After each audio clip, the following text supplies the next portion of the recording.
Marret yasulan walalo ana jette tanamato kowasin basitu marre matudrensi galatomi malata galateko anilembe ishanlembe nundu mi marrega kagane sidesi barataken Abdul Shakur Ahmad amina ngara mazajina swadani. Enjoy yourself by our other program. Now it's time to move to our program one by one. And our first program is poem by our beloved Mr. Abdul Shakur Ahmed. And his topic is say that Galatomi. That means thank you. But I don't know whom he's gonna thank you. So let's sing together. Please, Mr. Abdul Shakur, the stage is yours. Abdul Shakur.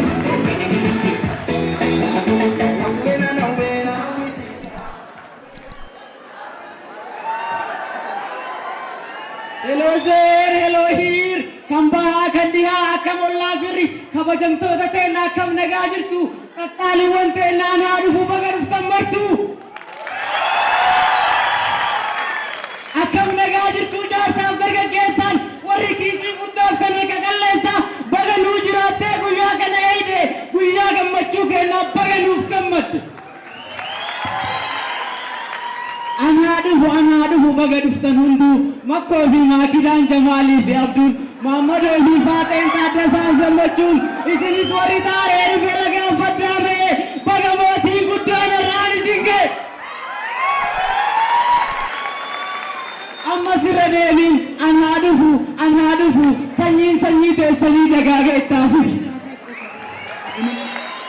galatomeku kallon mana kabutu kanna elmera fata kam bekum sakabutu daga suftatta fata bekum samacasuf jecha masa duwai ya fata ugadi sayon sabe arrabat na kan fata partisa ta ujachun cleaner tiga fata partisa ta ujachun cleaner tiga fata ugada hamile na kenna bi ugada bekum samacasuf jecha masa duwai ya fata partisa ta ujachun cleaner tiga fata bekum sakan bukan no falkanil guyara batte farde ke challe gote fulo itfulte akas yar kangules grammari dalugante vocabulary videos in kora itfete vocabulary fana kora keti spokani gote sabonum mambonde farde sena ya batte oso homa sirras ne mila lamanda batte eyen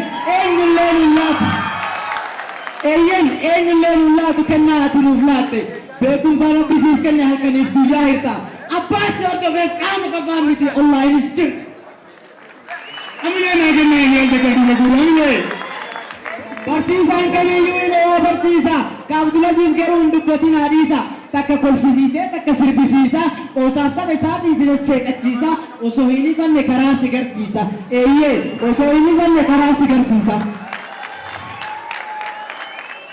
Garin fasi ke kasamudi wa bate Rabbi ko madde Abdul Aziz wa natinuftate abba fere saji buyo fere la fadite duga sitti magama ki yan jalatti de namite ina na kenna ila zuru anyhow arrasan mene kalai mone tachi naf galate fadame kubrat na kubranu nachin sif galan kenna aur ticherach Simba na yana mana yaka duga dubachun ko yo kabadi tau wan fetal le fidi homas indagaw dugan di so ani yo fetan hidi gamade fidat ko tutin hud nallalla mamale duga akundoksu tiyatana nallalla mamale duga akundoksu wan intanes dubbe sobasina farsu duga ratini chayo fetan kali sulista hudi du fetan sakali Yomi yutanan duga nallalla mamale duga akunnadu tiyatana dubbin bishan ittunad amile indiru Abdul Shakur Ahmed ugada amile na kenna gantak injiru gogu amile namni undu be ku bitamir galala me Abdul Aziz yositi tole amin jadi najala uli ke sabe talenji gara uli ti daga higammachu bara kamusi kunnamin gufufi gufan sirati argami yomi yugabin jirunte hatatu yomi yugabmachu oda ke hatatu milkin biyalachu undanu bekam kangamana gama tikara biti lekam yolbainaman abshir inshallah demite oluma Eyen, nama berani episode sini episode. Amin jacun si kabdi Abdul Aziz Yasin. garuu yoo ati tole du'aayin haa godhi garuu hunda dura aamin na jalaa jedhu. Amin amin amin amileen haa kennaafi amileen jiru Abduu Shakuur Ahmad umrii dheeradhu. Gariin keessa yoona eenyu mucaan kun jedhaa of rakkisaa jirtu. Natu isinitti maana dhagayaa martu. Everyone has a name dhagahuun kee naftu. Everyone has a name. Some are different, some are the same. Some are short, some are long. All are right, none are wrong. My name is Shukri. It is special to me. It is exactly who I wanted to be. Amileen haa kennaafi deebi'aati please amileen moral please. Waan na dhageeffattaniif guddaa galatooma. Rabbi isinirraan baasin ilma mataa dooma. Hin godhin ilma kee ilmuma waa diigu. Siifaa godhi ilma kee ilma kaayyoo fiigu. Amileen jiru. Galatooma. Amma sirra deebiin galatooma dagaagaa bal'adhaa keessaaf alaan cooma. Baga gammaddan baga waliinuu gammanne gammachuu walitti dhaabbattuu nuuf haa taatu jenne. Congratulations. Galatoomi Abduu Shakuur. Daa'iman haa kennaafi. Hin jiru amileen haa kennaafi.